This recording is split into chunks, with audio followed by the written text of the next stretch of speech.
vamos falar sobre análise de demonstrações financeiras. Vamos começar falando um pouco da contabilidade. Bem, se começarmos a falar sobre a história da contabilidade, até chegar às análises, teremos que ficar aqui um bom tempo. Como não é essa a ideia, vamos prosseguir. A contabilidade é o carro-chefe. Para chegarmos às análises, é nela que se coleta os dados e transforma em demonstrações financeiras, como já sabem, balanços, DRE, DFC, entre outros. Para falarmos um pouco das análises dessas demonstrações, foi formado um grupo com os alunos, sendo eles Donizete, Rosana, Tatiana, Michele, Ana Carolina, Silvaneide, Marilene e Wagner. Começamos com um comentário prévio sobre a história das análises das demonstrações. A análise das demonstrações contábeis consiste em técnicas que realizam a comparação e interpretação dos demonstrativos da empresa. A finalidade da análise é transformar os dados extraídos das demonstrações em informações úteis para a formada das decisões e posicionamento estratégico da empresa no mercado com que atua. Agora vamos fazer uma entrevista com a componente do grupo, Ana Carolina. Ana, por favor. Qual a demonstração mais conhecida e na área contábil que você tem para comentar sobre ela? Comente, por favor. É o balanço patrimonial, Rosana. É uma demonstração contábil que tem por objetivo demonstrar a situação financeira e patrimonial de uma entidade. Determina a data representando, portanto, uma posição estática da mesma. O balanço apresenta os ativos, bens e direitos e os passivos, exigibilidades e obrigações. E o patrimônio líquido, que é o resultado da diferença entre o total dos ativos e dos passivos.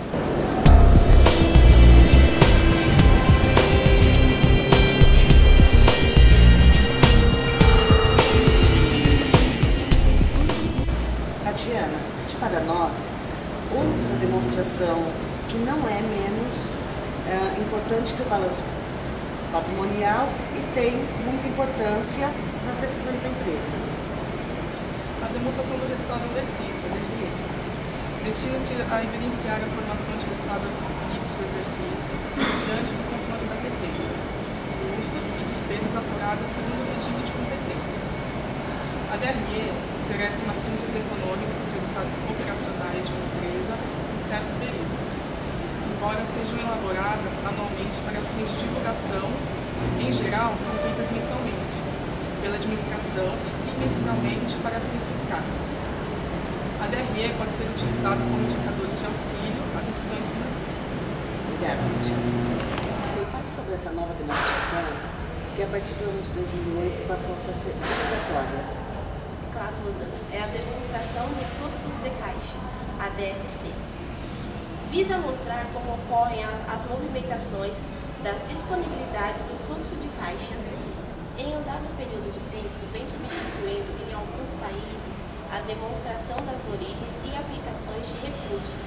É fundamentada pela Lei nº 11.638 de 2007 no Brasil. Continuando com você, Michele. Fora essa demonstração, existe alguma outra que se tornou objeto de análise das empresas e obrigatória? Sim, a demonstração do valor adicionado, DVA. Tem como objetivo principal informar ao usuário o valor da riqueza criada pela empresa, de sua distribuição implantada oficialmente pela Lei nº 11.638 de 2007 no Brasil. Obrigada, Michele. Qual as duas análises mais conhecidas e usadas sobre as demonstrações? A análise vertical e a horizontal, que demonstram em percentual o valor de cada linha. Se comparados ao total do demonstrativo ou a um valor específico e a sua variação no decorrer do tempo, a análise vertical é um processo comparativo onde se extrai relacionamentos percentuais entre os itens pertencentes a uma mesma demonstração financeira de um ano. A finalidade é dar a ideia da representatividade e de de um item ou subgrupo de uma demonstração financeira, Rosana. Relativamente, um determinado total ou subtotal tomado com base... Você pode citar um exemplo? Rosana, tomando como exemplo, né, obtemos os valores percentuais de cada item pelo ativo total, que corresponde a 100%. A análise horizontal é obtida através de números índices. Primeiramente, é necessário estabelecer uma base. Nos dá um exemplo. A um determinado ano, como data base, que terá o valor do índice 100. Para encontrarmos os valores dos próximos anos, né? Efetuamos a regra de 3 para cada ano, relacionando como data base. Obrigada, Marilene.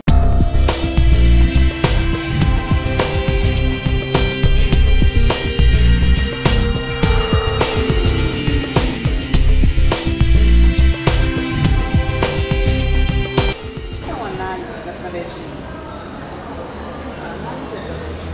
A análise através de índices, elas são usadas para mensurar e entender como é a situação da empresa diante do mercado no qual ela está inserida. Ela normalmente vai traduzir a liquidez e a rentabilidade da empresa. O que representam os prazos médios? Os índices de resultado eles vão considerar diversos fatores dentro da empresa para te dar um índice de rentabilidade, de liquidez.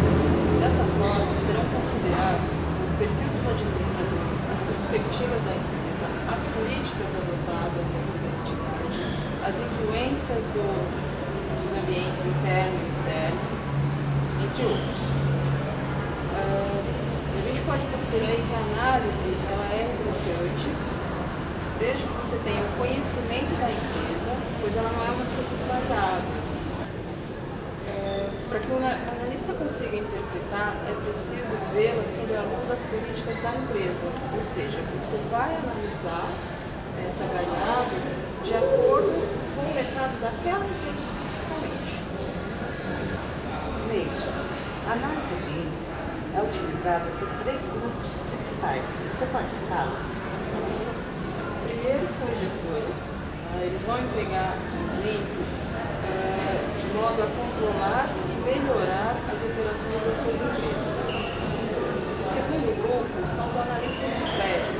Os analistas de crédito, aí você tem instituições financeiras, o próprio investidor da empresa, que ele vai analisar os índices para determinar se aquela empresa tem viabilidade de pagar, se ela tem condições de pagar as suas contas em dia, e, consequentemente, determinar quanto de crédito eu posso colocar naquela empresa.